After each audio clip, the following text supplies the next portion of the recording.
Hello, everyone. It is I, Madame Onça, and this is your evening tarot. Thanks for being here. I just barely made it myself. 10 minutes ago, I was wearing my constructioneering clothes, coming in out of the garden, doing some house renovations. Hello, thank you for being here. But I've arrived. Yeah, thanks so much for joining me. It is time for our weekly class on tarot. It is my Tarot Talk for the Tower Times. If you don't know who I am already, I'm Madame Onça. I am the artist and co-author of the World Spirit Tarot, as you can see here and here in the above and below banners. And this is the time when I come together to do a little bit of sharing with you on the subject of tarot, a little bit of a lesson, talk about some techniques and so forth, possibly rant a bit, and then if anybody needs or wants me to, read some cards. So, thanks. I want to take a moment to thank Nat21 Adventures for having me here on Ye Old Twitch, and also for my operator this evening, also known as Hypatia's mother. That's me. Who I was the one who said, don't you have a show in 10 minutes? Nah, that's tomorrow. I'm busy doing Ermagerd. So, thanks. But not for her, but for the operator. There wouldn't actually even be this thing happening right now. So, yeah. And now I'm the Metatron. Yeah, so she's the operator and the Metatron. I, on the other hand, am just some lady who is wacky about tarot, and I'm just glad to be here. I would like to take a moment to acknowledge this cool thing that is behind me. Look how awesome that is. I totally thrift stored that. Look at how awesome it is. Just in time for it to make it into our set. And unexpectedly, it gives me wings on my head. So today, my friends, today is the day on our Nat21 channel when we're going to be talking about the nines. We'll take a moment to just talk about numbers and the tarot in general. If you have been with us since the beginning or anywhere along the way, you will know that in the tarot, the numbers do have some meaning. If you're number inclined, if you are even a little bit mathy, if you can make positive associations about numbers, they are useful in the tarot. Basically, you can think of it as sort of the volume notches on your amplifier. So when we find ourselves at our aces and our twos and our threes, that is the sort of beginning phases of our project. When we find ourselves getting sevens, eights, and nines, we're moving towards the closing sort of resolution aspect, shall we say, of whatever is coming up for you in the suit. So today we're going to be getting into nines. But first, let me mention that it is the Saints' Day for Billie Holiday, so make a note of that. Why, hello, thank you for joining us. Headwings, that's me. Headwings and the angry foot. So we're going to be talking about nines today. Last week, I think we did eights last week. I'm still arriving. In fact, while I'm here, cords and lights are being moved around me because the operator is hard at work. And if you remember last week, I was having adventures in making this all work myself. So I'm grateful to have some help on board. It is Billie Holiday's day, so light a candle for her. Light a candle for making the world that she would have liked to have lived to see. For sure. And you did. Oh, great. Well, wonderful. Thank you so much. That's really cool. Yeah, there's been a lot going on around here today. I may have run into some of you in Nat21 today, actually, during Creating with the Crew. There you may have been a witness to me pulling down wallpaper in the house. So, yeah, we're doing all of the things. This is a house of headwings and many hats. I can tell there's furrowed eyebrows. There's something exciting going on here. What do my notes say? Oh, yes, right? I think I can pop that up there. Right? Truly wonderful. And if any of you were there for the Glamour Hobo Bedtime Tales, the Glamour Hobo has gorgeous votive candles for Billy and Frida Kahlo and a number of other awesome sauces. Oh, and hey, thank you to Zolani for gifting a subscription around. That's really cool. Okay. If you're just joining us now, I am Madame Onça. I am the artist and co-author of the World Spirit Tarot, soon to be arriving on a giant pallet in my driveway. I have 1,000 decks coming to my house in about 4 to 6 weeks. So if you have been wanting to get one of these, well, you can't because they're sold out. But soon you could. I'm happy to be here with you, and I am slowly arriving in my presence. And now I believe that we have our Madame Onça cam. Oh, look, it's still, I just realized Madame Onça cam still says Madame Onça live from Awesome Town. That's hilarious. That's from today, the earlier show. But now we also have the card cam, which is very useful when you're trying to do cards. So today we're talking about nines.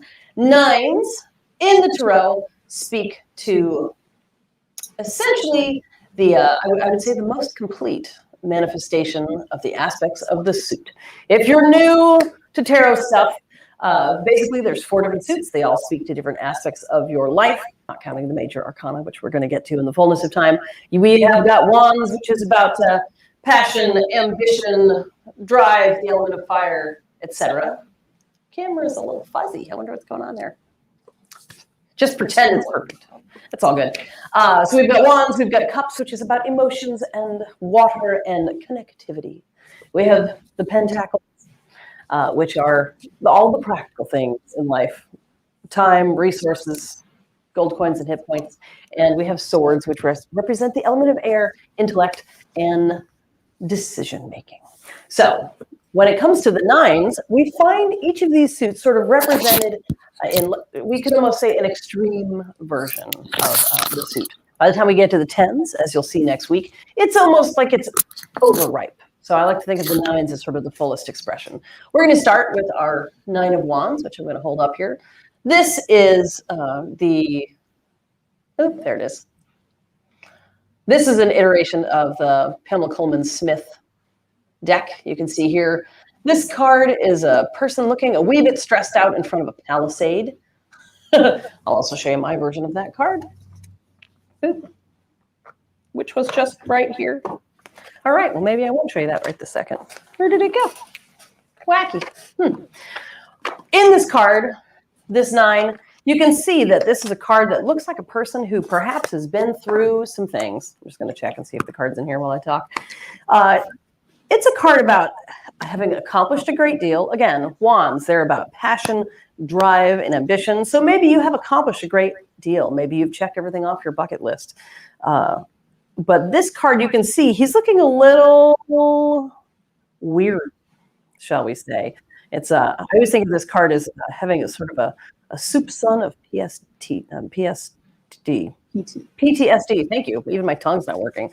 That thing, stress. You can see that this person has been through too much, and he's a little bandaged. He's a little weary.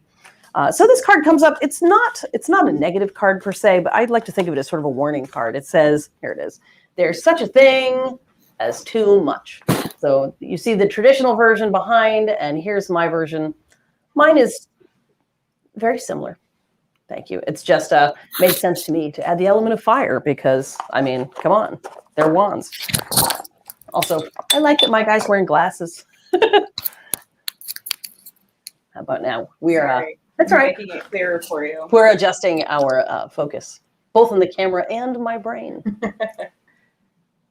There we go. Low light. Yes, it's definitely a low light situation. Oh, I don't know. Maybe it's because half of our lights are in Texas. It's all good. So, a little bit, yeah, that's much more vivid. So there you can see Pamela Coleman Smith's essential vision. Again, this is a sort of retouched version. And here is mine. Boop. That card is the card that says, don't overdo it. Thank you.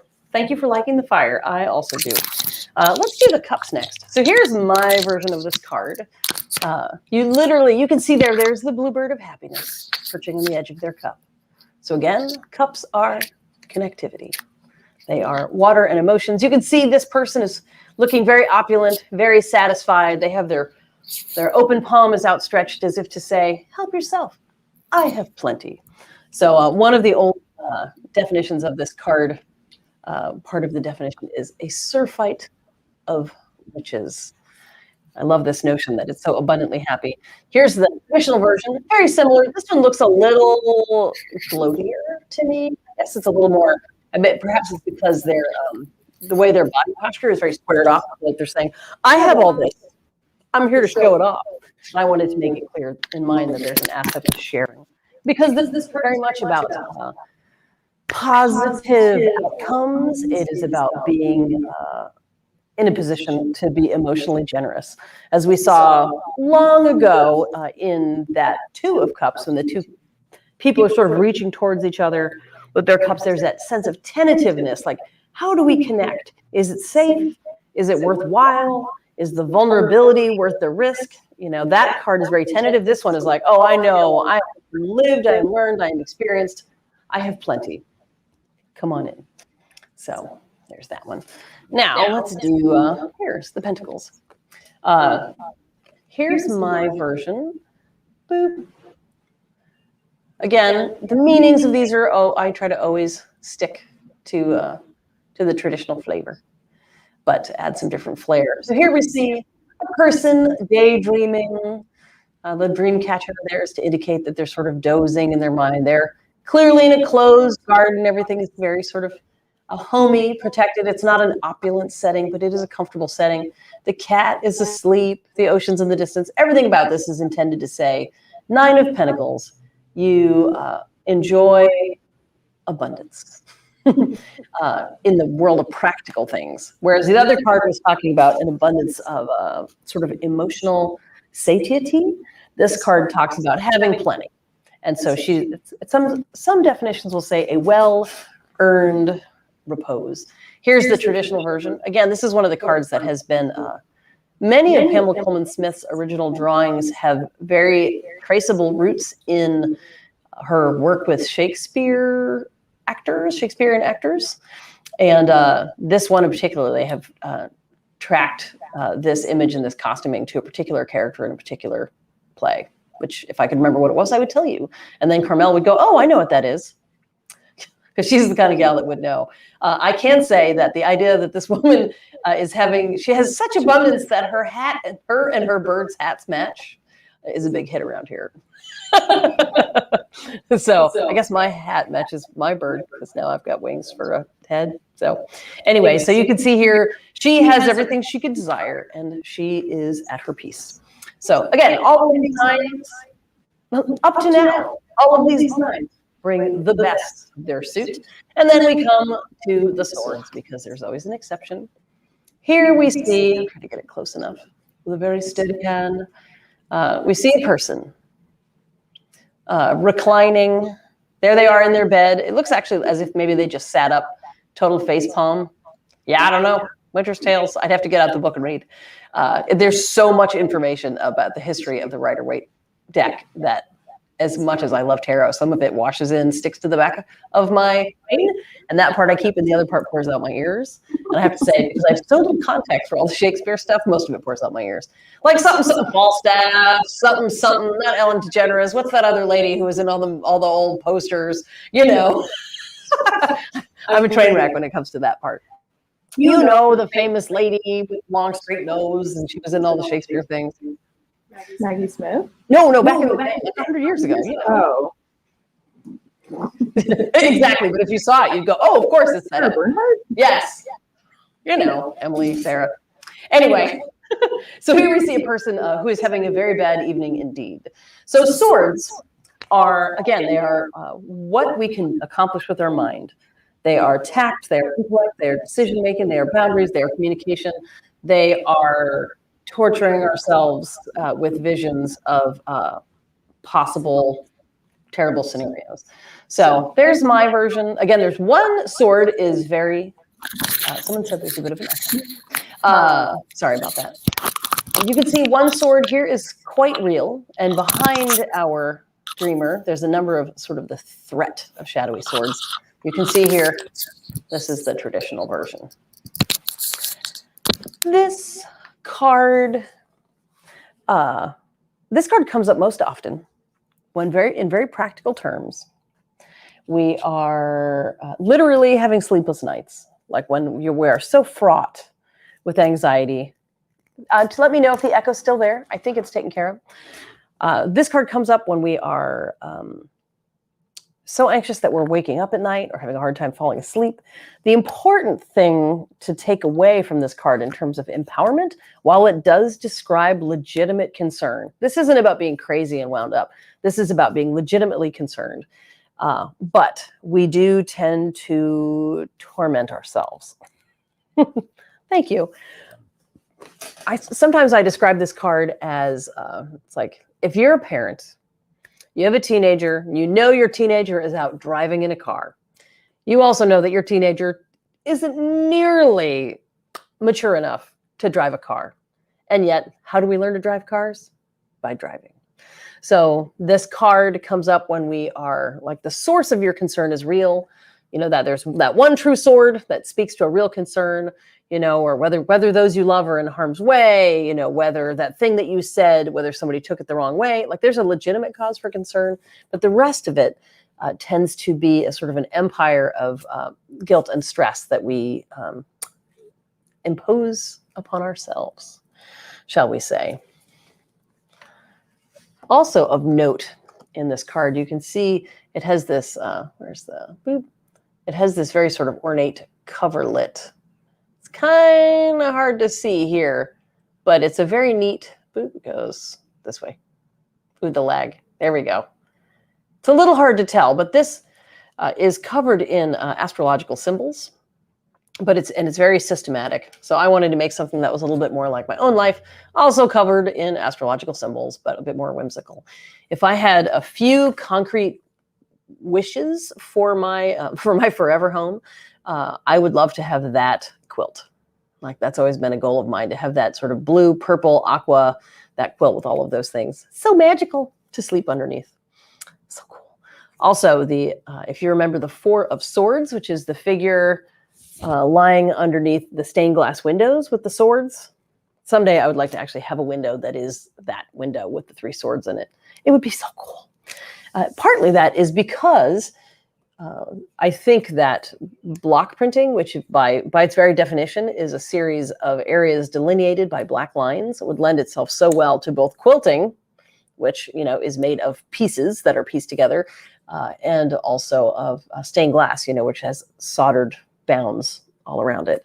I think it works so well for both. So in all of these cards, we see that nines are, you're really kind of doing the thing to the most. You are thinking the most, and therefore driving yourself near mad with worry. You are feeling the most and having so much generosity of heart and comfort that you have plenty to share. You are doing the most, and perhaps just about to wear yourself to the nub. And in this case, she is having the most resources, and she is able to lean back into her abundance of time, energy, and resources, as it were a big hot tub. So if you have questions about any of those things, please let me know. I'm glad to share a bit more. And otherwise, I guess we're going to get into doing a few readings. Thank you, Ms. Operator. If anybody would like their cards read, let me know. I am going to be teaching some in-depth tarot workshops online on Thursday nights for the next month. And that is pay what you can. So if anybody wants to jump in on that, you are welcome to. I think I'm going to work with these cards tonight because they're so pretty. Actually, do you have your gold deck somewhere around? There's another deck that I would love to show you that is in the same vein as well, because the show and tell of tarot decks is part of the fun. All right. Thank you. And thank you all so much for being here with me when, sometimes life gets ahead of us. We also have 2 kids homesick from school today. So today, between the wallpaper coming down and the kids laying down, it's been a lot. So she's run to get that other pretty deck. So I'm going to pull some cards. I actually have been building spreads for the class that I have coming up. There are hundreds, probably thousands of different spreads, which is to say patterns, ways you can lay the cards down that have come to us over time. But the art of spreadcraft, in fact, the way that we lay the cards out, is evolving all the time. And there are some really dynamic and creative folks who are building new spreads. I always like to recommend the Interrobang Tarot to people who are interested, because my friend Evie, she is Interrobang, her work is really awesome and insightful. I've got a comment here from Blondie. My birthday is at the end of the month, so let's see what the cards have to say for this month. Fantastic. We can totally do that. Oh, thank you. And here's the lovely deck. I'm going to share this deck with y'all. I brought paper just in case as well. Oh, great. Thank you.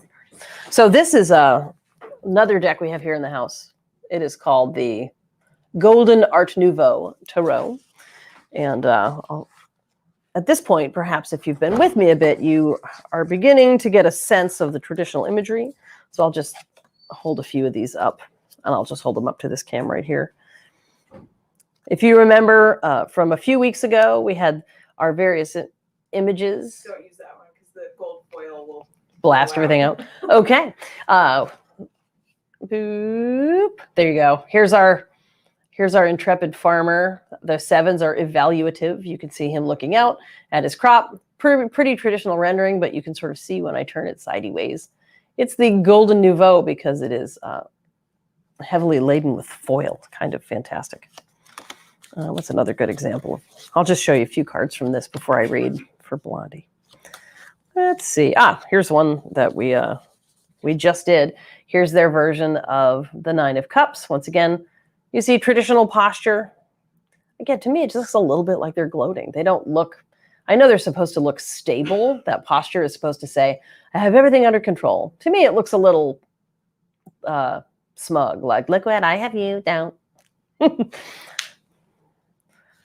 Here's another oldie but goodie. You may remember the Three of Swords from several weeks ago. And if you turn it sideways, you really get the benefit of the gold. In some iteration of my deck, I'll get something with fancy gold edges. So anyway, those are just a few examples from this Golden Nouveau Tarot. So if you're a person who is thinking about, like, I like cards, what deck would I get? Also, if you're a D&D person, which you probably are, if you're here on that 21 Adventures channel, there's any number of like dragon-y type decks and fairy decks.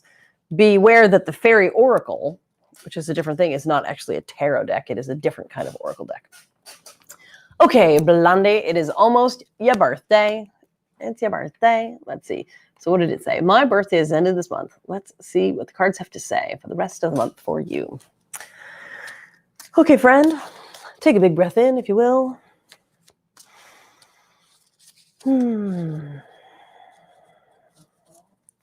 Send yourself over here, right?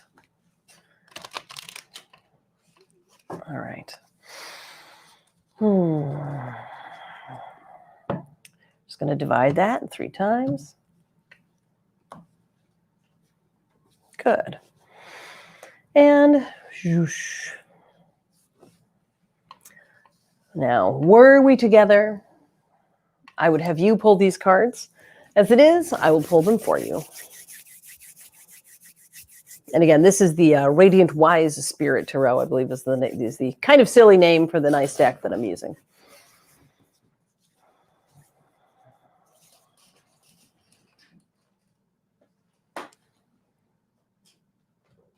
Oh, they're fizzy, they're lively.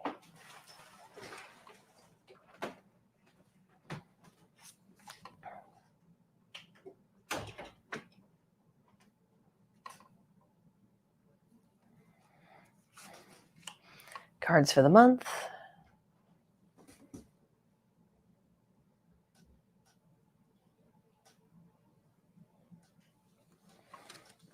Okay. We've got the Sun. Ooh, interesting. Looks a little stressful, friend. I'm glad that the Sun is right there in the middle. So we just took a look at this this card here, our Nine of Swords. Tends to come up when we have legit cause to be concerned. Like maybe there's some like abiding issues that need to get taken care of. This card comes up when we are letting our imaginations get carried away with our with our darker possibilities, shall we say. So this card is always a reminder to us. You know, the tarot always gives you homework. It's like it gives you some information and exchange. It asks for lots of homework. So this card comes up to say, if you have anything come up this month that that gives you this kind of stress, that feels like an issue with like an issue that's got some legs, it asks you to take a good long look at that and try to make some really honest choices about what aspects that are going on are real and what aspects are just kind of your imagination running away with you. So beware and maybe get a few ibuprofen PM just in case you start to have a short night of sleep. Over here, we've got this Pentacles. This suggests some kind of disruption as far as like security and that kind of thing. So be prepared for the notion that you may be dealing with, some kind of unexpected hassle, the flat tire, the bounced check, something like that. Because it's right next to the Sun card, which is so just blazingly happy, I'm not concerned that this is some sort of like a particularly challenging month, but rather it looks like there's some ripples in the road. The Sun card is one of the ultimate cards of benediction in the whole deck. I mean, look at that kid. They're just doing all the things. So I want to say that looking at these all together, it looks to me like navigating some irritating details, and that your birthday itself is going to be great. And the Sun tends to come around for us when we are coming to closure on like difficult times or difficult periods. So if you're so inclined, maybe take a screenshot or a picture of that so you can do a little more research later. But yeah, that's what comes up. I'm going to pull up one more.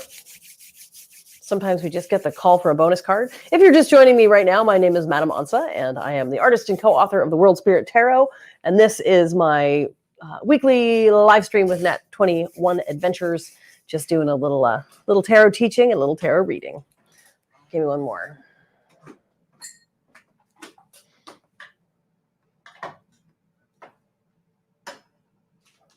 Let's see. Wow. That's the Death card. It just looks like a dramatic month for you, my friend. Again, I'm glad that Sun is right in there, but I asked for a little bit more information. Death card, as we've talked about in the past, typically comes up when we are dealing with, your bonus card, bonus, extra transformation. So this card comes up when you've got some stuff that you are ready to let go of. So I would say maybe in the year that is passing, you get to say, I don't want any of this, and I don't want any of that, and I don't want any of that, because the Sun card wants you to just move forward into sort of a bright and shiny reinvention of self. So that's a lot. Look at you. Did you catch that? They got some doozies. Very exciting, very lively.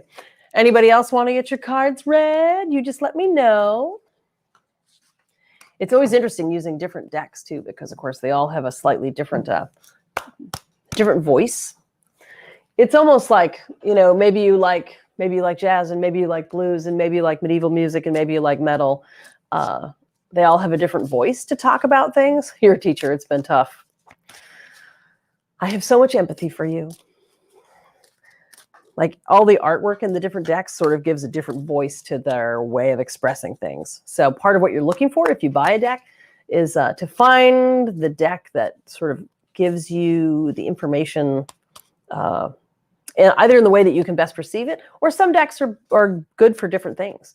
My operator bought another Wild and Crazy deck, which is, I want to say it's very surreal. And the art is surreal. The information it presents is solid, but you really have to think in a surreal way, sort of to get it, if that makes sense.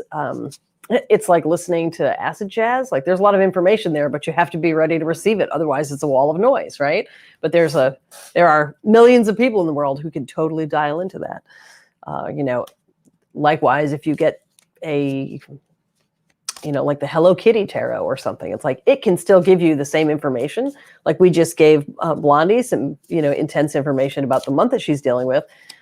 The information is as legit as tarot can be, right? But if it was in the Hello Kitty deck or the Gummy Bear deck, it would have a different flavor.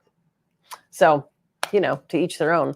There are decks that I don't like because they are so committed to their aesthetic. I feel like they lack nuance. Like they don't have a way to describe some of these deeper or even some of these lighter concepts because they're so committed to being the vampire deck or whatever. Nothing personal if there's an actual vampire deck out there. I'm just shooting from the hip. I'm sure there are. There's a Vampirella deck. There's a Vampirella deck.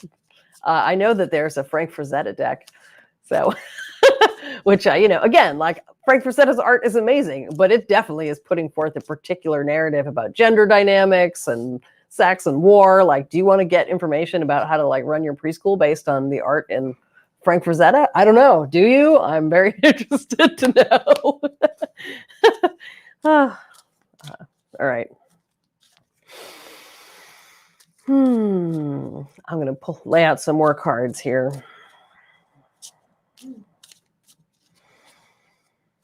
I'm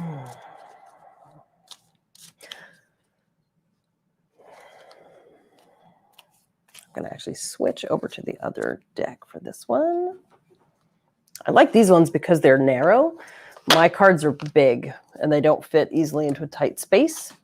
I have looked at having them made smaller, but honestly, there's so much detail in them. I'm a little afraid that it would get lost, but it would be very, very convenient to have one of those small ones. Do you want to talk about the corresponding 9? Oh, honestly, I'd have to look it up. Oh, thank you. Oh, yes. So the corresponding 9 in the major arcana is the Hermit. The Hermit, of course, is most of us this year. The Hermit is a card about making time to listen internally. It is time to, sometimes it's about finding one-on-one tutelage, you might say. Yes, I saw the backdrop is very Metatron. Well, I'm trying to channel her this evening. Actually, I just thrifted this amazing heart yesterday, and it went directly from the car into the live stream. So I just grabbed the stage set that was laid out before me. Yes, so the Hermit is a card of deep personal reflection and being willing to go your own way. Sometimes it's also having aloneness thrust upon you, as many of us have experienced. Okay, thanks for being here, Tommy. If you're just arriving, can I see it? If you're just arriving now, again, my name is Madame Onça, and I have had a rather hectic day, so I'm just glad to be here. This is an example of the Hermit from, what is the name of that deck? The Carnival at the End of the Universe? At the World, yeah. Carnival at the End of the World. I mean, this is what I'm talking about with the variations you might find in art from deck to deck. You can see here that you have to really be taking your dolly pills to engage with this art. And it's fantastic. There are people who are elephants and all kinds of things. So look at that. There you go. Thank you. I'll just throw that anywhere. Put it over there. Yeah, we've had a lot going on here. All right. So now that I've switched decks,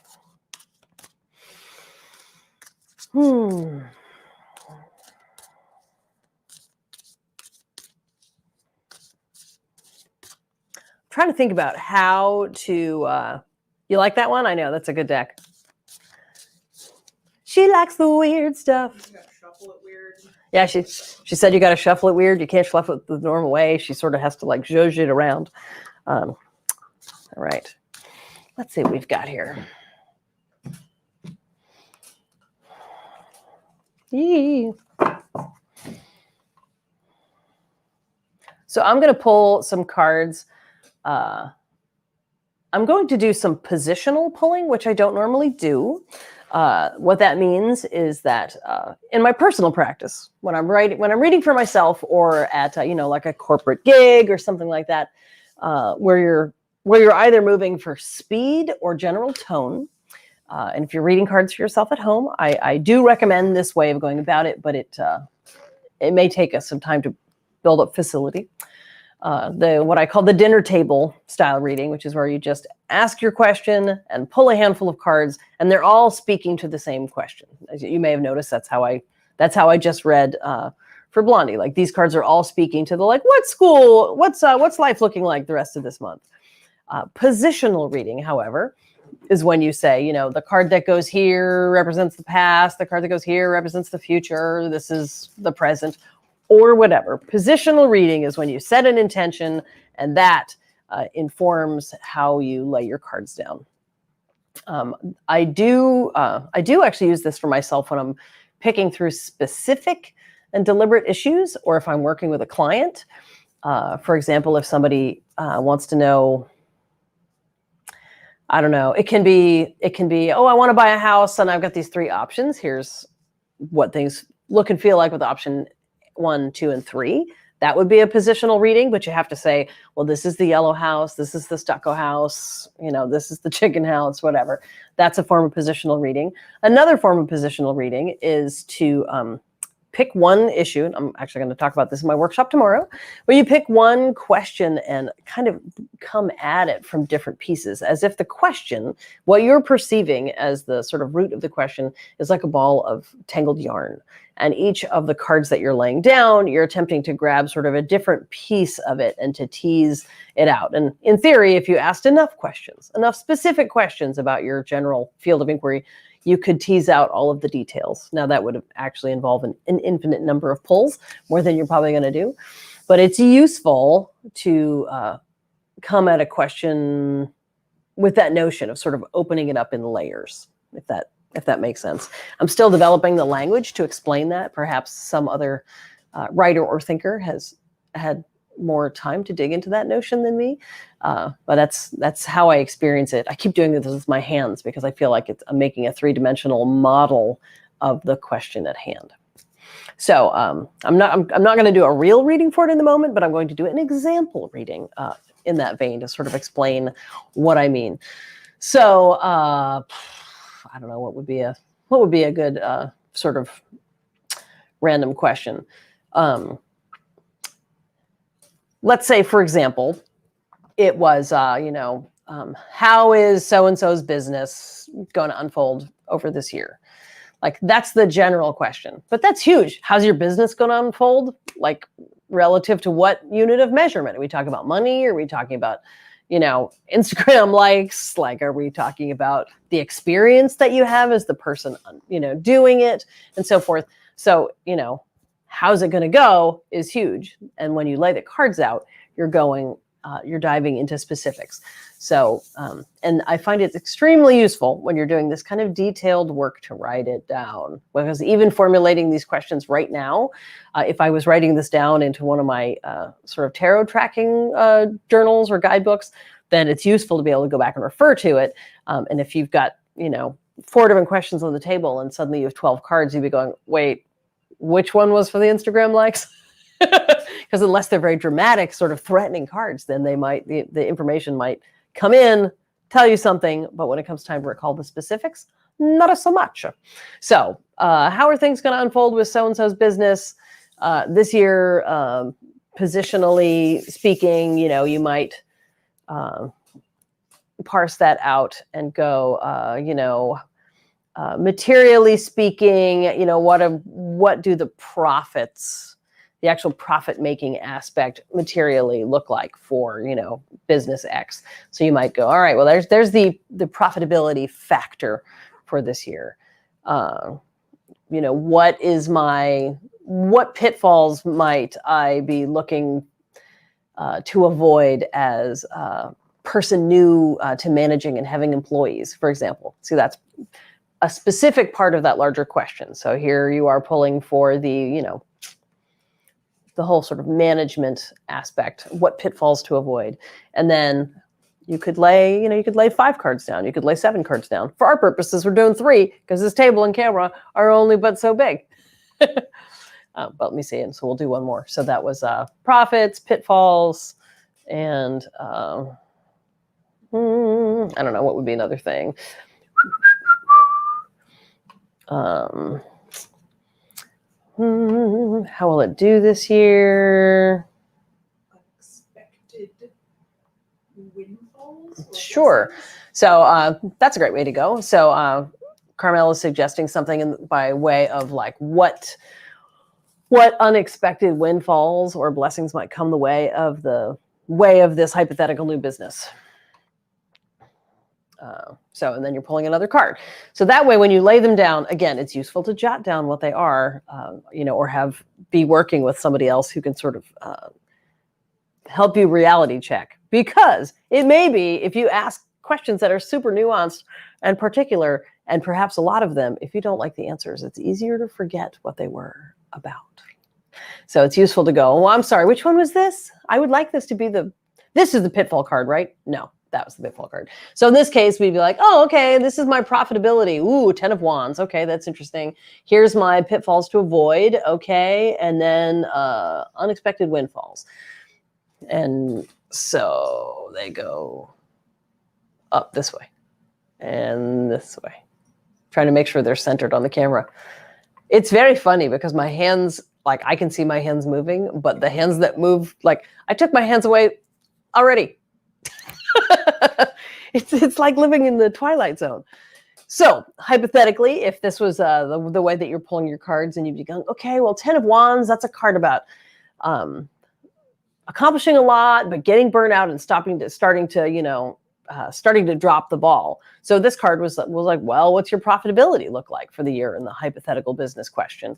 Well, this says like 10 is a good big number, but it looks like a person who has bitten off more than they can chew, right? So they've started to drop things. So it may be, you may choose to interpret that as something like,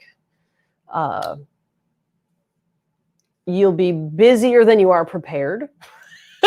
For example, which it could be a great problem to have, but not if that leaves you with, unhappy suppliers or customers who find themselves waiting for 3 months when they thought they were going to be waiting for 3 weeks. So this card says there's a lot of energy flowing in and around this hypothetical business, but there is the danger of taking on too much or getting overwhelmed. So that's how you might choose to interpret this sort of profitability question. Here with the Six of Swords, this was pitfalls to avoid. Six of Swords, as you may recall, is the card of making journeys that are sort of leaps of faith, you might say.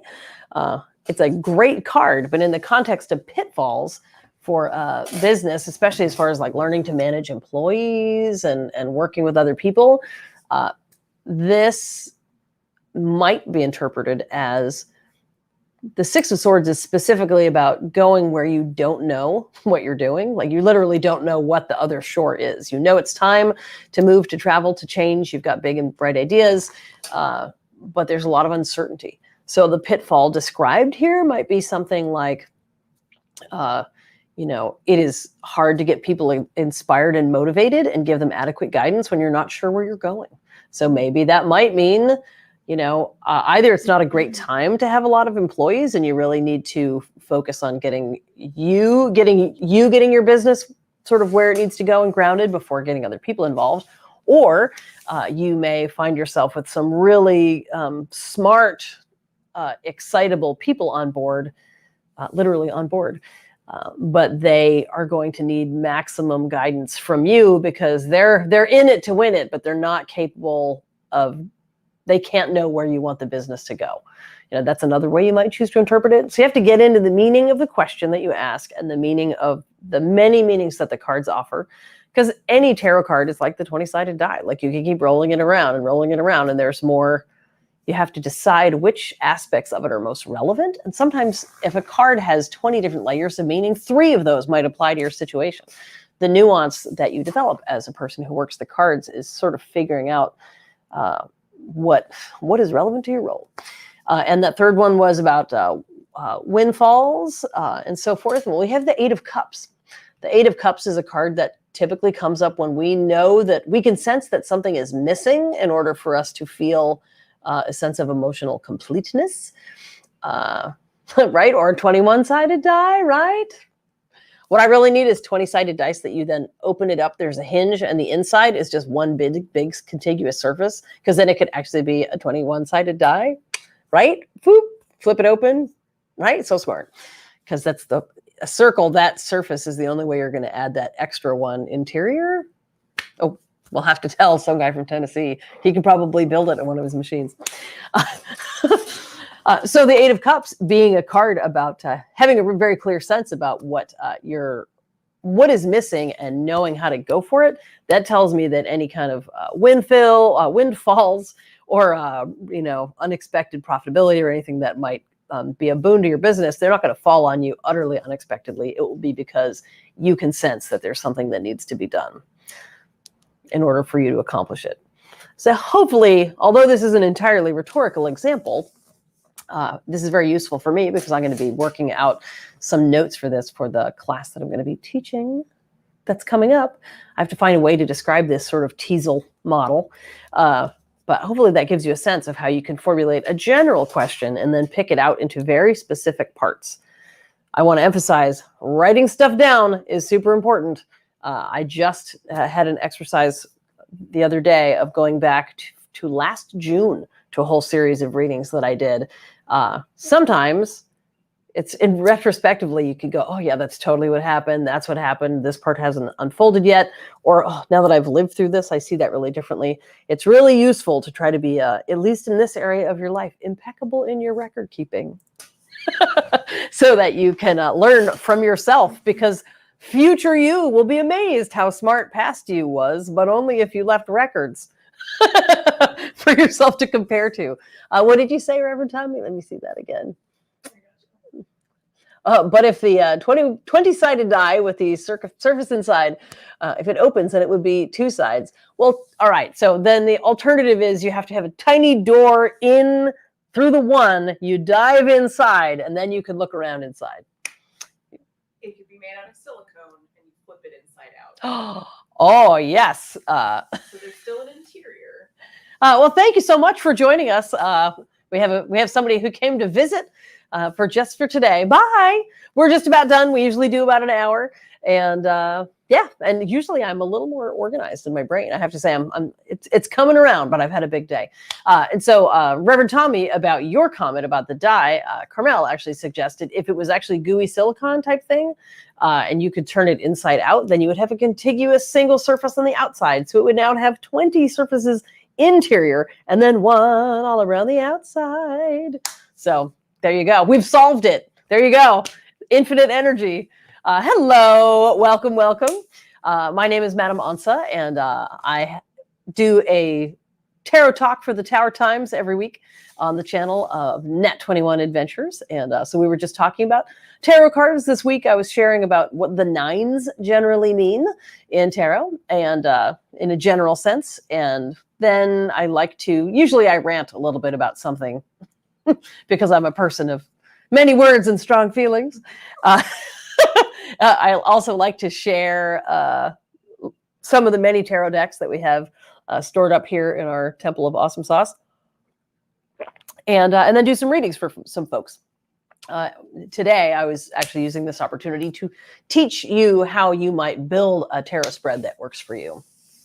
So yeah.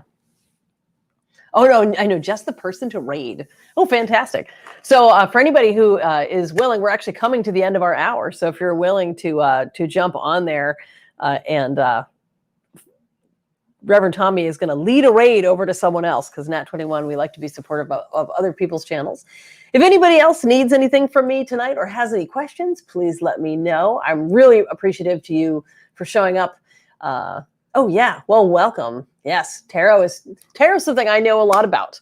I have spent about 20 years. I spent more than 20 years studying tarot cards. So I'm happy to share my information. I live to spread the information around.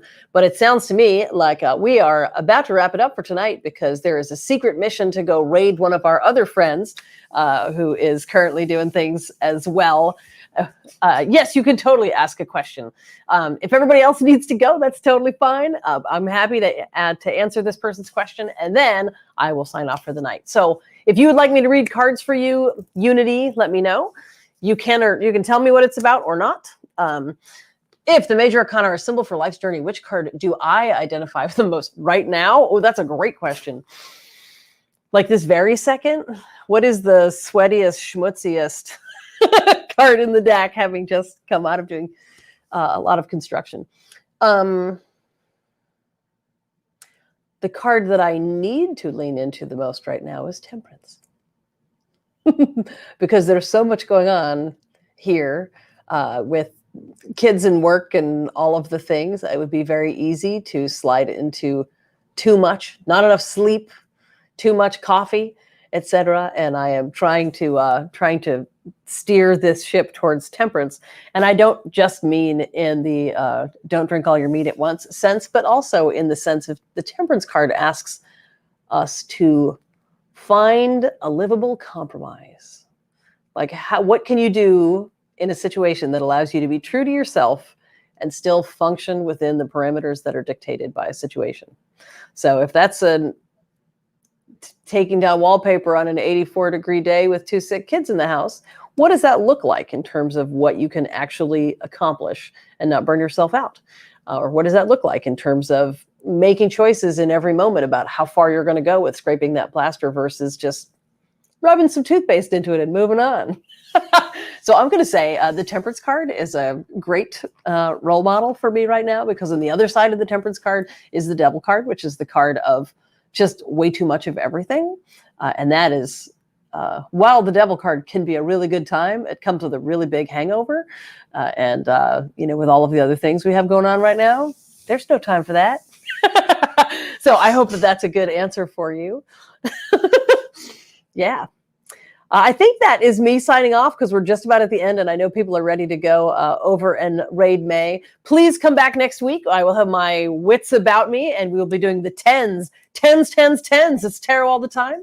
I am Madam Onça. I want to thank my operator, the Metatron. That's me.